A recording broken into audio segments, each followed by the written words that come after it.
It's all about triple jump in this video, and I'm going to answer a couple of questions that you guys have sent in to the channel. We're going to be looking at run-up length, whether you should do the drop leg in the hop action, and also how to get a better step, and in particular the foreleg movement and the contact out of the step into the jump phase. Okay, first question. Carol's been jumping off of 12 steps and wants to know whether or not extending the run up to 16/18 would produce longer jumps. Well, a lot's going to depend on whether or not the forces involved can be handled, and also I believe that going straight from 12 steps to 16/18 would be too big a jump. So the number of steps needs to be progressed to gradually so that the forces can become overcome. Now, more so with the triple jump as opposed to the long jump, the length of run up will not determine quite so much the length of the jump. This is because it's very much an optimum speed of takeoff that the jumper requires. Now, you're not really going to be able to jump PB distances or optimum distances off of 12 steps, but potentially 14 to 16 could be sufficient depending on what type of jumper you are. Many top elite triple jumpers are able to jump similar distances off of slightly shorter approaches. So it's all about finding out the optimum run up for you and the speed at which you can handle to give you the most effective distances. So in Carol's case, yes, I would extend the run up length, but perhaps go to 14, maybe then 16, rather than looking straight to 16/18.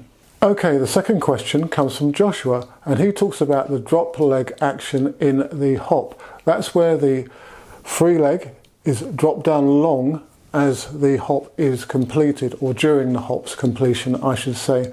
Now this, providing that there is extension off of the hop takeoff, will create a bigger arc of rotation and slow down the movement of the hop, and therefore it should extend its length.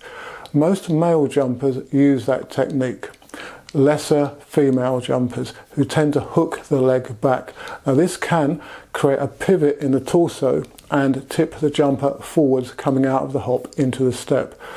So for optimum technique and range, the drop leg technique is superior.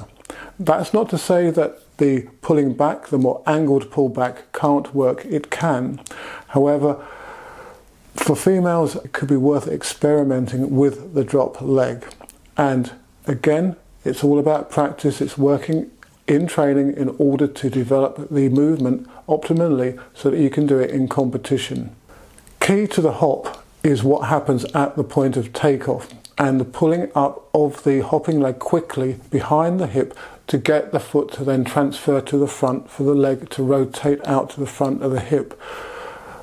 Then the free leg works in conjunction with the drive so that the extension occurs off of the board, and then the rear leg pulls through as the free leg drops down long, and that, as I've said, will slow the movement down and create greater length. There are plenty of videos on the channel which look at developing your hopping technique, so do refer to those. Now, the third question comes from Logan, and he's asking about the step.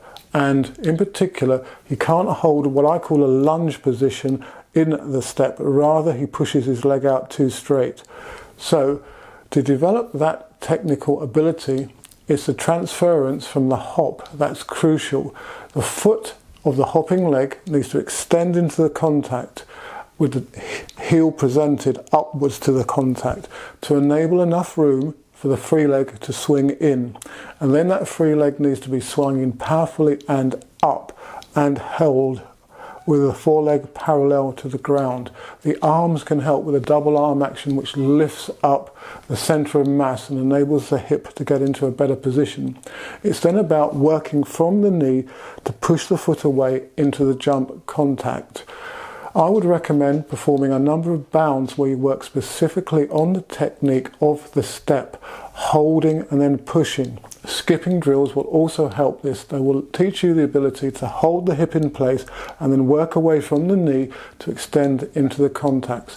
Really exaggerate the movement and learn how to hold the hip before pushing into the strike. Well, I hope the answers to these 3 specific technical questions on the triple jump will help you and your triple jumping.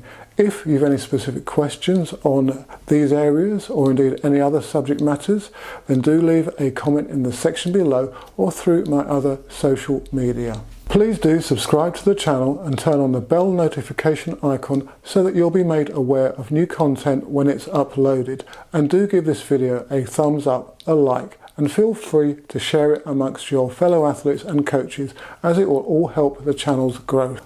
And good luck with your training that you're doing at the moment, and of course with any competitions coming up.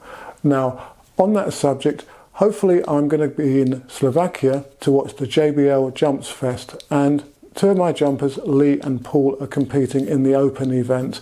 But I'm also hoping to be able to see the elite jumpers in action as well. And I'll be bringing back a report on that event for you guys to watch in subsequent videos.